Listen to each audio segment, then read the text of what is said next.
Olá a todos e todas, meu nome é Débora Almeida, este é o programa Passando a Letra, aqui na nossa rádio e TV Lula na Veia. Hoje eu quero dar um salve para todos aqueles que ainda guardam alguma lucidez, para todos aqueles que não se sentem deprimidos quando ligam a TV ou abrem um jornal, mesmo porque abrir um jornal hoje tem uma conotação totalmente diferente do que para quem nasceu na década de 60 ou de 70. O mundo mudou muito nos últimos 50 anos. Já tive a oportunidade de dizer aqui que, como historiadora, sou cobrada por ser uma mulher do meu tempo, mas é muito difícil manter esta postura frente ao mundo, principalmente nos 2 últimos anos. Eu quero começar falando com você, que está aí me assistindo e me ouvindo, sobre um texto lindo que eu recebi hoje, de novo do Daniel da Costa. Não o conheço, preciso pesquisar mais sobre ele, estou em falta com ele. Mas me identifiquei com o que ele trouxe de mensagem. Do alto dos meus 54 anos, quando eu era criança, protestantes eram os batistas, os presbiterianos, os metodistas, né?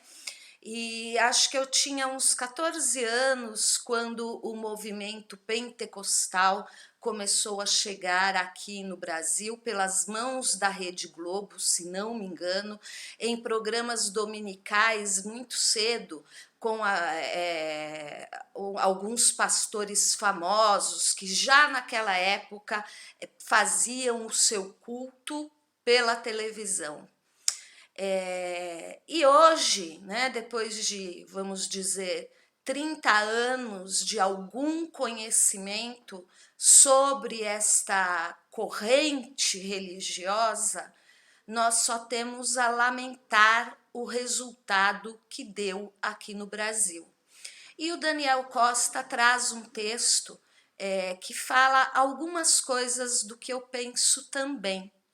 Ele começa assim: qualquer um que aceite o fundamentalismo da teologia evangelical vinda dos Estados Unidos não é cristão.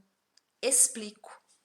Os falsos valores de base da sociedade estadunidense, desde sua origem, são o individualismo e a competição. E isso é verdade. Tanto é que, como professora, foram vários os cursos que eu fiz dentro desta linha de pedagogia moderna, em que se combate a competitividade, né? E se exalta a participação. Então, segundo Daniel da Costa, a sociedade estadunidense, que é tão admirada pelo governo federal e pelos seus seguidores, ela, desde a sua origem, é baseada no individualismo, umbiguinho, e a competição.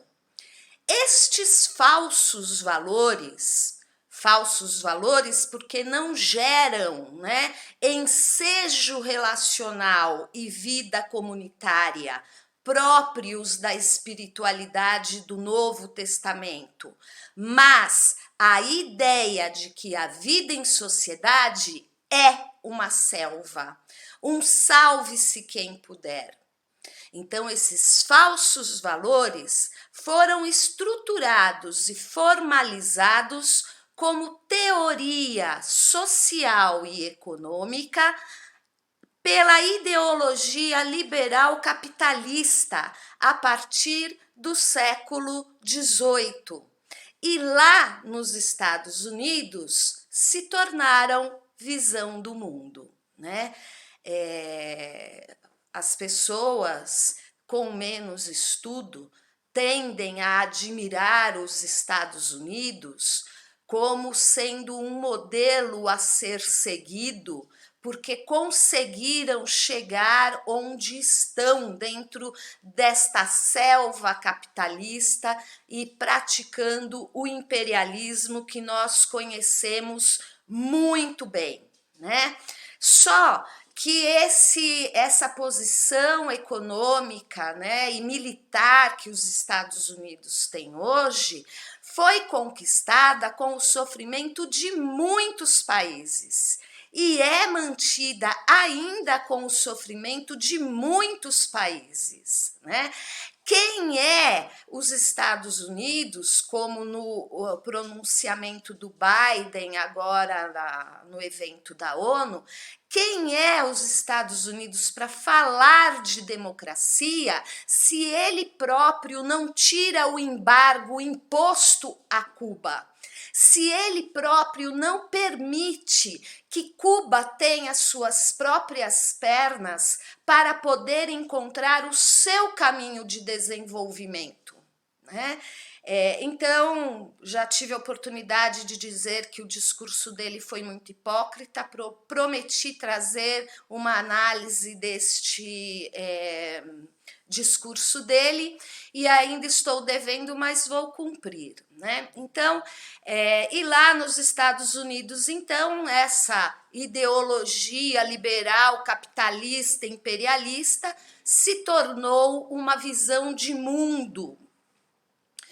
Todo o processo missionário saído dos Estados Unidos, desde então, em nome de levar o evangelho a outras nações, levaram, na verdade, a ideologia liberal e o capitalismo como se fossem realidades estruturais da espiritualidade cristã do Novo Testamento.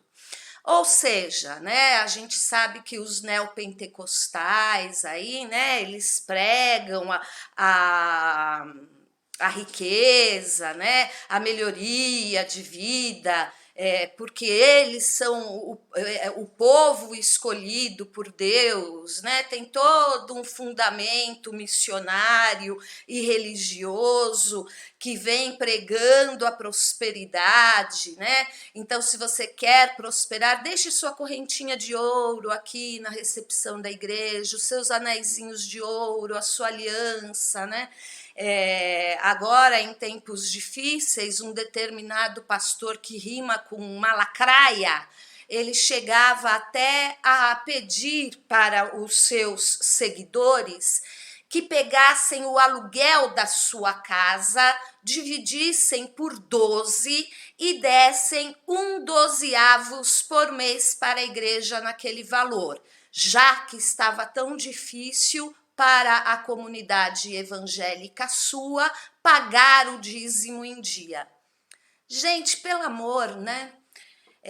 Todavia, as bases de valores do reino de Jesus Cristo se encontram explícitos no Sermão da Montanha. Evangelho segundo Mateus, capítulos 5, 6 e 7. Ver também as bem-aventuranças no Evangelho segundo Lucas, capítulos 6, dos versículos de 20 a 38. Deste sermão pode-se destacar solidariedade para com os mais necessitados, fome e sede de justiça, busca da paz real com justiça e uma atitude de fraternidade, sentimento de irmandade com todos os demais seres humanos e a criação. E o governo estadunidense, né, que nós sabemos que segue muito o protestantismo, deve seguir mais esta linha neopentecostal do que propriamente as igrejas tradicionais protestantes, como eu já citei, né? Porque eu não vejo fraternidade num presidente que faz o imperialismo ou continua praticando o imperialismo que é comum a toda a história dos Estados Unidos, né? Como podemos facilmente notar, os valores do reino pregados e vividos por Jesus Cristo se encontram no extremo oposto aos valores do liberalismo, capitalismo moderno, individualismo e competição, com os demais falsos valores que o seguem. Visão quantificadora e objetificadora da realidade, desconfiança sistemática, egoísmo, incapacidade de compaixão, ufanismo, mente calculista, típica do mundo do dinheiro, indisponibilidade, vontade de proprietário, vontade de poder e de mandar, indisposição para servir ao próximo de modo desprendido, etc. Assim, toda pessoa que quer ser cristã deve buscar seguir, com a ajuda do Espírito de Cristo, os valores tais como são expressos no Sermão da Montanha. E se quiser apoiar alguma ideologia, e ter uma é inevitável, que esta defenda valores que se exprimem daqueles expressos no Sermão da Montanha. Daniel da Costa. Lindo texto, não é verdade? Temos aqui na nossa rádio e TV o Ed, que é uma figura que conhece muito a respeito do Evangelho, a respeito de várias igrejas que se dizem protestantes, e também a respeito da Igreja Católica, né? É uma pessoa formada em teologia, é uma pessoa séria, que largou tudo isso, né? Toda essa vontade de poder, de mandar, de achar que é o melhor porque Deus o escolheu para ser salvo, e hoje vive para praticar o bem, sem título nenhum, né? Uma figura que, embora eu tenha muito pouco contato, eu tenho muita admiração, porque procura viver, né, quietinho no seu canto, o evangelho verdadeiro que Jesus deixou. Né, esse evangelho de fraternidade, né, de doação, de amor ao próximo, seja quem for. Que tua mão direita, né, não veja o que a esquerda está dando, ou vice-versa. Não sou muito boa em decorar versículos, prefiro aprender a lição que eles trazem, né? E é assim que nós ainda estamos dando algum tipo de qualidade de vida ou de sobrevida, né, para a maioria da nossa população. Os espíritas, os católicos, os evangélicos, os ateus, que se unem em grupos, juntam dinheiro ou produtos e vão até os mais necessitados para ajudá-los. Isso sim é o Evangelho de Cristo, e não o que estes fanáticos ficam gritando como se Deus fosse surdo dentro de uma igreja, porque, né, na catarse alivia os pecados, né? E eu gostaria de... Comecei a falar sobre isso porque tá difícil, né, manter a sanidade mental vendo as notícias que a gente tem acompanhado na televisão, porque se referem ao governo federal, porque se não se referissem ao governo federal, tenha a mais absoluta certeza que nós não estaríamos conversando sobre isto aqui. Nunca fui do tipo de gostar daqueles programas que escorre sangue na tela da TV, né? Ou então fica aquele proselitismo, aquelas falácias, né? Querendo fazer com que as pessoas acreditem que no mundo prevalece o mal, né? E não prevalece o mal. Tem muita gente boa, mas infelizmente a mídia só dá oportunidade de fala para estas situações que nos deprimem, que nos colocam para baixo, que nos fazem às vezes amolecer na luta, porque é muita coisa ruim uma atrás da outra.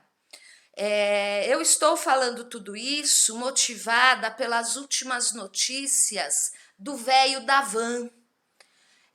Não sei se vocês estão acompanhando a CPI da Covid, muita coisa eu fico sabendo, muita coisa ruim eu fico sabendo porque eu acompanho a CPI da Covid. Eu tive familiares que faleceram por conta de Covid, eu tive amigos que faleceram por conta de Covid e colegas de trabalho também. Então, responsabilizar e punir os responsáveis por essa catástrofe, por essa tragédia, para mim é a forma mais eficaz de demonstrar o meu respeito e o meu amor pelas vidas que se foram. É cobrar a responsabilização, descobrir o porquê que tanta gente foi embora, se estão dizendo que não precisava ter ido tanta gente. E aí, então, nessa última semana, a gente vem acompanhando notícias do velho da van. Até, não sei se foi a semana passada ou a semana retrasada, numa sexta-feira, num programa nosso aqui, eu ainda comentei sobre ele. Né? Falei assim, por onde anda, né? O velho da van, que a gente não tá mais ouvindo falar dele. E de repente ele volta para o noticiário e de uma forma tão pesada, né? Assim, tão dolorida, para ele como ser humano, porque não é possível que esse homem um dia deite a cabeça no travesseiro e se sinta de fato leve. Né? Eu acredito que quando ele deita na cama, deve deitar junto com ele pelo menos uns 2 elefantes, um segurando em cada orelha dele, né? Em função dos absurdos que a gente vem ouvindo nos últimos dias a este respeito. Nós temos ouvido falar muito a respeito do falecimento da mãe dele, que foi por Covid, né? E todo o discurso dele tentando encobrir a verdade sobre a morte da mãe. E aí eu peguei hoje, antes de ligar aqui a nossa televisão para o programa, e li a seguinte notícia. Tá no G1, no portal do G1, você pode conferir lá. CPI marca para quarta-feira que vem, né? Depoimento do empresário bolsonarista Luciano Hang. Comissão quer investigar participação do dono da Havan na disseminação de informações falsas sobre remédios ineficazes. Causa da morte da mãe de Hang foi omitida no atestado de óbito. Quando a gente fala, né, do fanatismo dos bolsonaristas, a gente não está exagerando. Este senhor é o maior exemplo de fanatismo bolsonarista. Ele fez todo um arranjo para encobrir a morte da mãe dele, para que a credibilidade da população no kit Covid, no tratamento precoce, não fosse abalado. Gente, né, assim, aquele ditado que fala, né, se aí vende até a mãe para conseguir o que quer, é verdade, tem gente que vende mesmo, né, a notícia continua assim. A CPI da Covid marcou nesta quinta-feira o depoimento do empresário Luciano Hang, dono da Havan, para a próxima quarta. A convocação dele já tinha sido aprovada em junho, faltava definir a data. A CPI também aprovou, conforme já havia antecipado, o blog da Júlia do Ailib, a convocação de Bruna Morato, advogada dos médicos que denunciaram irregularidades na empresa de saúde Prevent Senior. Morato ajudou na confecção de um dossiê feito pelos profissionais e que está com a CPI. Na sessão desta quarta, o relator Renan Calheiros defendeu que fosse marcado logo o dia do depoimento de Hang. Aliás, hoje, quem acompanhou a CPI viu logo cedo uma briga grande do Renan Calheiros com o Jorginho, o senador Jorginho. Eu não sei se vocês têm reparado, quem acompanha a CPI deve estar percebendo, o aumento da animosidade entre os senadores do governo e os senadores que são contra o governo. Né?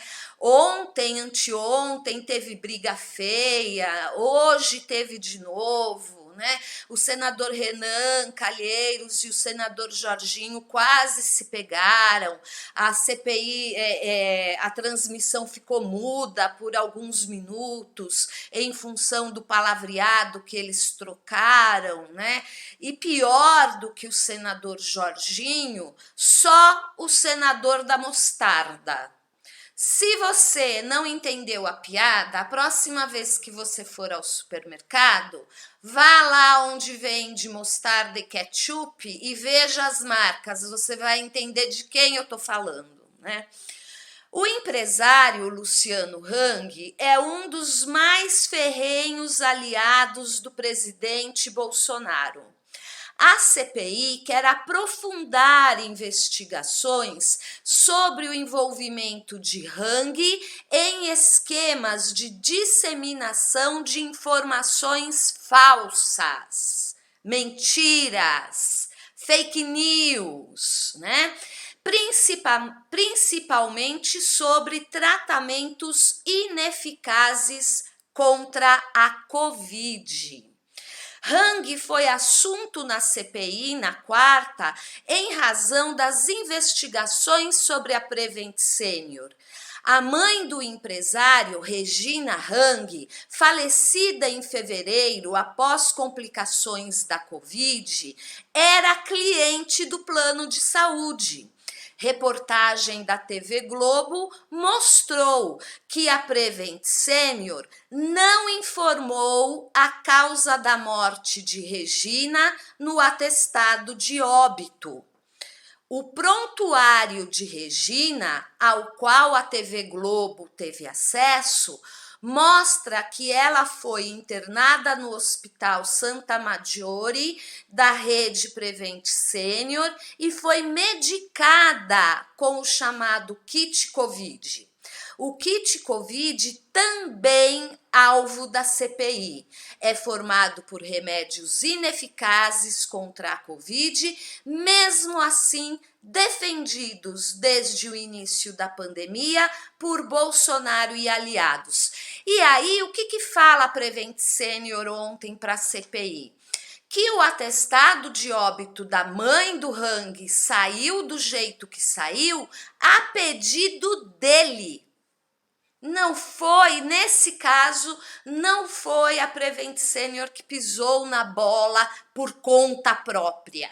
O próprio Luciano Hang pediu para que não colocassem no atestado médico dela, né, nada que ligasse ao tratamento do kit Covid, o tratamento precoce, o tratamento inicial. Eles dão vários nomes para um mesmo crime, né, que são aqueles remédios que você já sabe.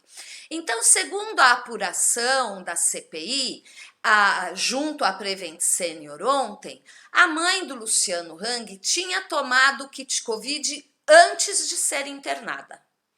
Tomou depois de internada.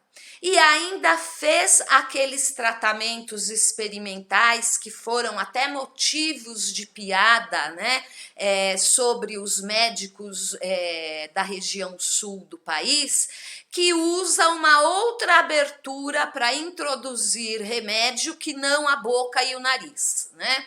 Você deve estar sabendo já do que eu estou falando. Então, além de tudo isso, ela ainda me faz esse tratamento experimental.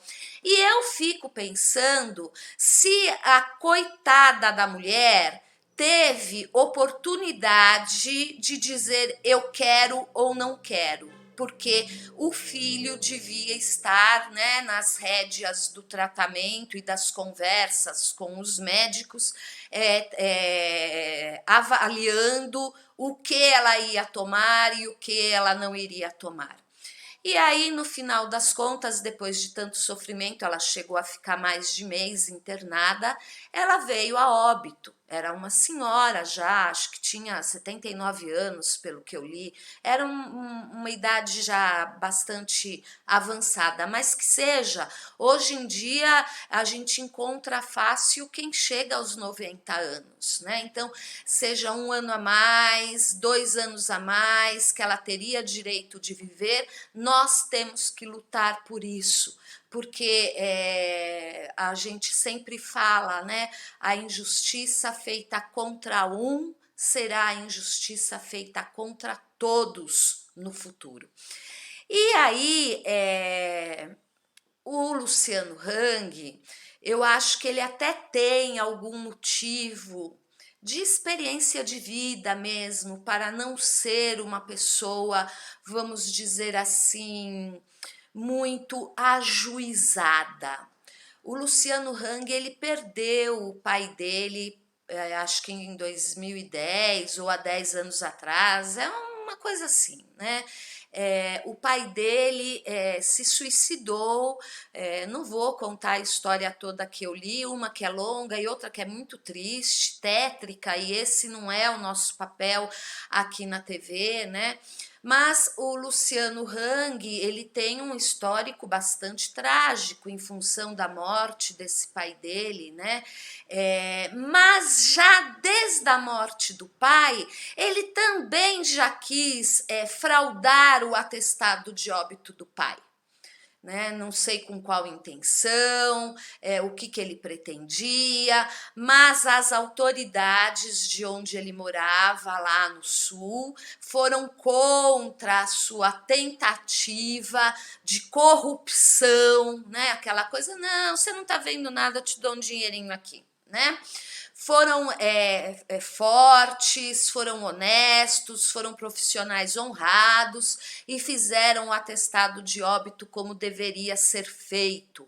Mas o histórico do Luciano Hang de verdade demonstra que há aí algum, vamos dizer assim, prejuízo no mínimo emocional em relação a perdas grandes, né? E em relação à questão do dinheiro, porque parece que sempre que ele está envolvido numa tentativa de omitir a verdade, rola algum dinheiro em torno, né? Então, a CPI vai ouvi-lo na próxima semana e isso, né, às vezes faz com que a gente perca um pouco a fé e a força na luta, né, de ver tanta gente ruim fazendo tanta coisa ruim. Mas aí a gente lê um texto que revigora as nossas forças para continuarmos na luta.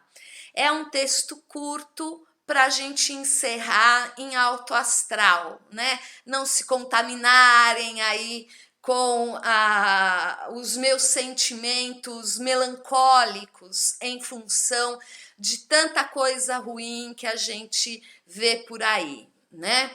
Então, o Gustavo Conde, um jornalista, ele escreve assim: reparem como Lula é o mais impetuoso e sofisticado gerenciador de sentidos do discurso que já pisou no mundo do debate público. A resposta que ele dá às perguntas clichês que são repetidas à exaustão pelos menos insuspeitos jornalistas é sempre uma aula de argumentação. Perguntado sobre sua suposta índole conciliatória, numa entrevista à Carta Capital, olha só o que ele respondeu: conciliação haveria se eu tivesse feito uma guerra, matado metade dos adversários e depois de ganhar fosse negociar.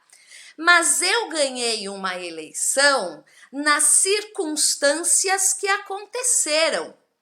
De 513 deputados, eu tinha 91. De 81 senadores, eu tinha 10.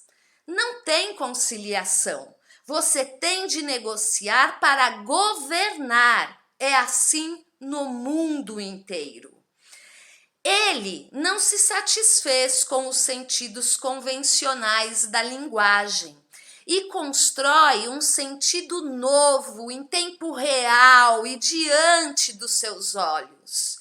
Ele rasga o sentido degradado de conciliação e restitui sua matriz semântica, postulando essa própria matriz. Em 2 frases, tem filósofo que dedica uma vida inteira a tentar estabelecer um sentido diferente para uma palavra ou enunciado. Escreve dezenas de livros e fracassa. Lula faz isso como quem brinca de empinar pipa, como quem joga bola, como a criança arteira que te dá um susto com um sorriso no rosto, plena de afeto. E ainda se diverte. É óbvio que um ser humano com essa gigantesca capacidade intelectual não pode ser aceito por uma elite predatória, semiletrada e violenta. O texto dele continua, mas acho que eu já li bastante hoje. E esse trechinho que sirva para te animar depois das notícias aí da Prevent Senior e da CPI da Covid, assim como me anima também. Que nós possamos ter a esperança de ter dias mais felizes, dias melhores, de mais saúde, de mais harmonia, de mais riqueza, de mais orgulho por ser brasileiro. Até amanhã, às 17h15. Tchau!